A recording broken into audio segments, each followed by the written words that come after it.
When John Gregoire of Wyndham was first diagnosed with ALS, he was given 18 months to live. That was 8 years ago.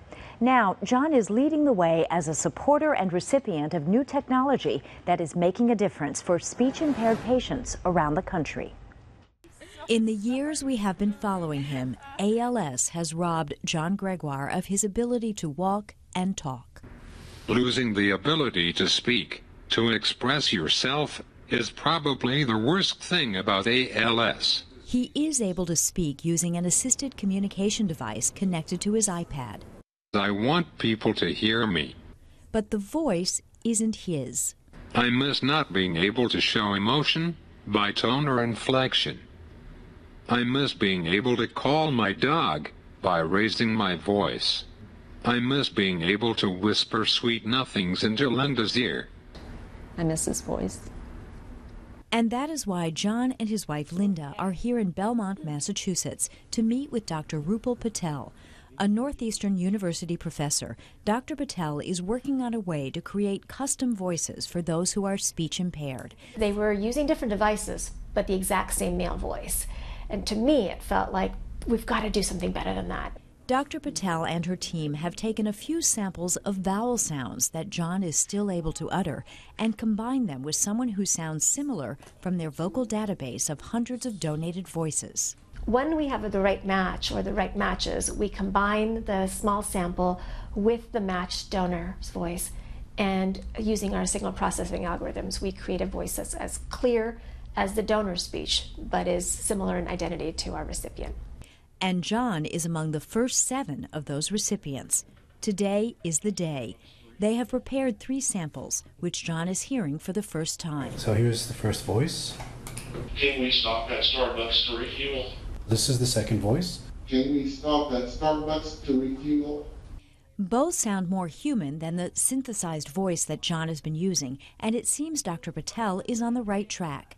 And then the magic happens. And this is the third voice. Can we stop at Starbucks to refuel? It is written all over his face. There is something familiar in that voice. That one? The third one. Yeah. Okay. Really, that was so awesome. That's really close. The voice wraps itself around John and Linda, giving them a piece of something they thought they had lost forever. There is not a dry eye in the house, especially when this happens. My name is John. I live in Wyndham, Maine.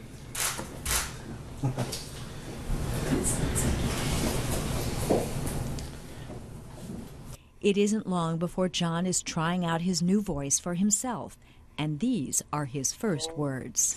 I love you, Linda. It is a moment that Dr. Patel could only dream about in her laboratory 10 years ago. Today was a very special moment. The reaction that we got blew us all away. And she wasn't the only one blown away. In his new voice, John gives his first interview. This is an amazing Christmas gift. Thank you, Rupal, and the entire team. VocaliD, making a difference for those who cannot speak but deserve to be heard. The technology is still a work in progress. John's voice will continue to be honed and modified to his liking, and VocaliD says it will continue to improve the customized sound of the voices as its funding increases. John is one of the first 7 patients to receive a voice. 52 people are already signed up for next year.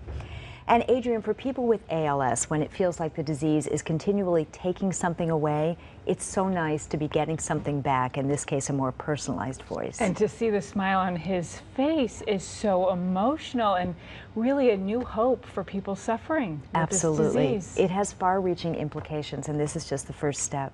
Sure is. His reaction to it was priceless. Perfect.